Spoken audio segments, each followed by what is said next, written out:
Qu'est-ce qui est venu en premier entre la foi et la loi? En conclusion, cette question montre que Dieu nous a donné d'abord le salut par la foi, et a donné la loi pour parfaire la foi, pour ramener tous les croyants à Dieu.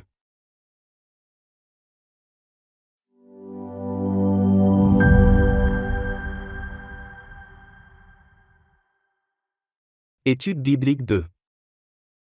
Qu'est-ce qui est venu en premier entre la foi et la loi? Avant de donner la loi, Dieu a d'abord donné la justice de la foi pour devenir enfant de Dieu par la foi.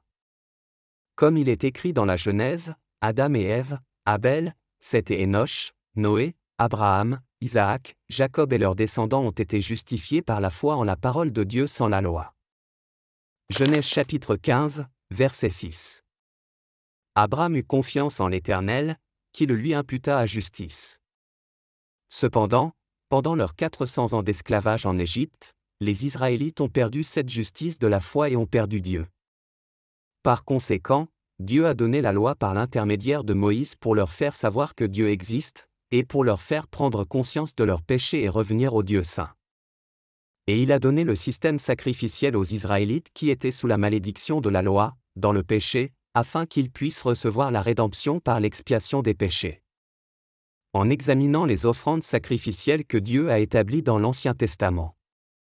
1. Il y avait des offrandes pour le péché offertes par des individus. 2. Il y avait le grand jour de l'expiation, Yom Kippour, une fois par an pour expier tous les péchés d'Israël pour l'année entière. En ce jour, Aaron le grand prêtre, représentant Israël, posait ses mains sur le sacrifice sans défaut pour transférer les péchés d'une année d'Israël à l'offrande sacrificielle.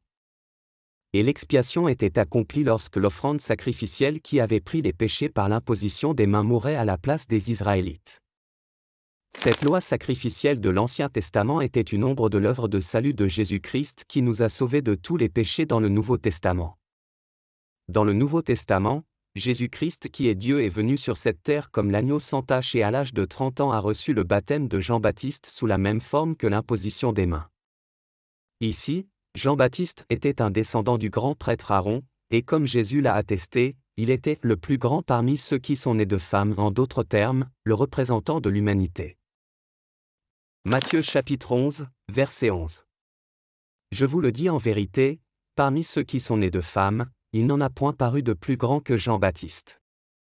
Ainsi, Jésus a pris sur lui tous les péchés de ce monde en recevant le baptême, et a éliminé tous les péchés de ce monde en versant son sang et en mourant sur la croix. Non par nos œuvres, mais par notre foi en Jésus-Christ qui est Dieu et son ministère de l'eau, baptême, et du sang, toute la justice de Dieu s'est accomplie en nous.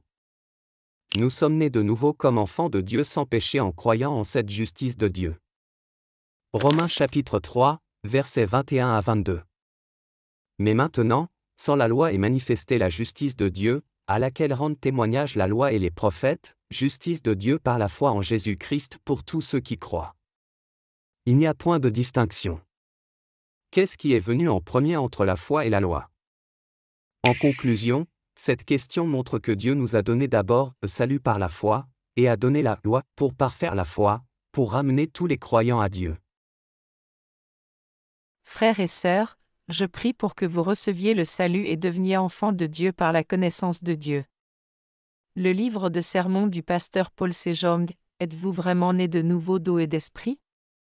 Est un livre guidé par le Saint-Esprit pour aider les perdus à atteindre la justice de la foi en les conduisant à la connaissance de Dieu.